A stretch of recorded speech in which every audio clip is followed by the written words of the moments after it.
Ang goodie po, ito yung order number ng order sa Lazada namin. Shoutout po sa inyo from Permata. Usapan namin yun. Kaya ko yung utang ko dun sa Michelle. Baby sustain pedal. Kaya ko, tapos yung utang ko sa kanya na ano. Siguro mga 11. Makakalis ako kasama ko siya. Ayan, tinest naman na po namin to. All goods naman po, ay no. Tinest na rin po namin to. Kung gusto niya mangyari. Hindi, ang gusto rito. Bayaran mo yung mga utang dito. Ano bang utang nga mo? Ito yung ilinaw mo. Ano bang utang? Samantalang dati, lahat ng pera ko na sa'yo.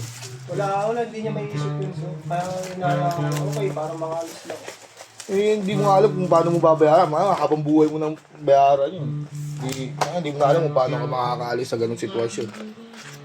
Pag-usapan namin. Bibigay ko na lang gusto niyo gano'n. Masakit nga yung mga gamit ko. Masakit nga rin. Hindi mo alam kung ano yung nangyayari sa kanya. Mamaya madamay na kayo ng anak mo. Ano nangyari? Nung mga nangyayari sa kanya mga ano. Kaya nga alis na kami din. Kaya nga babayaran ko na lang agad eh. Para makaalis na kami din eh. Kasi sabihin niya kulang para hindi lang kayo makaalis. Ganun talaga gusto niya. Yung gigipit yung gusto kasi alam ko ano.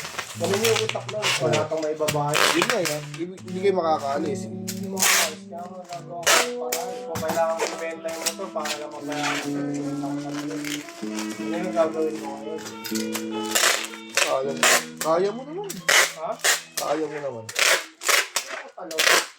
Kaya na ako mag-isa so. Masakit nga kasi. Ano ba yung una kong na dalawa anak? Dalawa pa ako doon. Masakit nga kasi dyan. At least na pinaparanas mo sa kanya. Siya naman yung parang ayaw ng ganun buo yung pamilya. Ayaw yun ng ganun. Papansin ko. Sabi ko kay Magri, parang ayaw ng atin medyo na buo yung pamilya nila.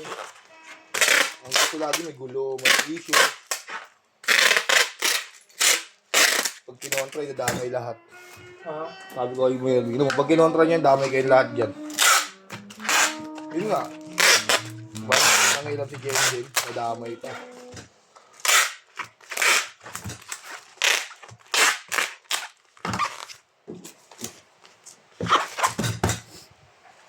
Naaawa na rin sila sa parents.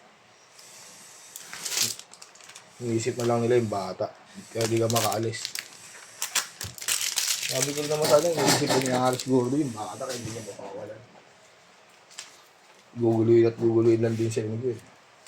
Huwag na lang silang umalis, sabi ko. Baka kahit nasa akin na si Ash eh.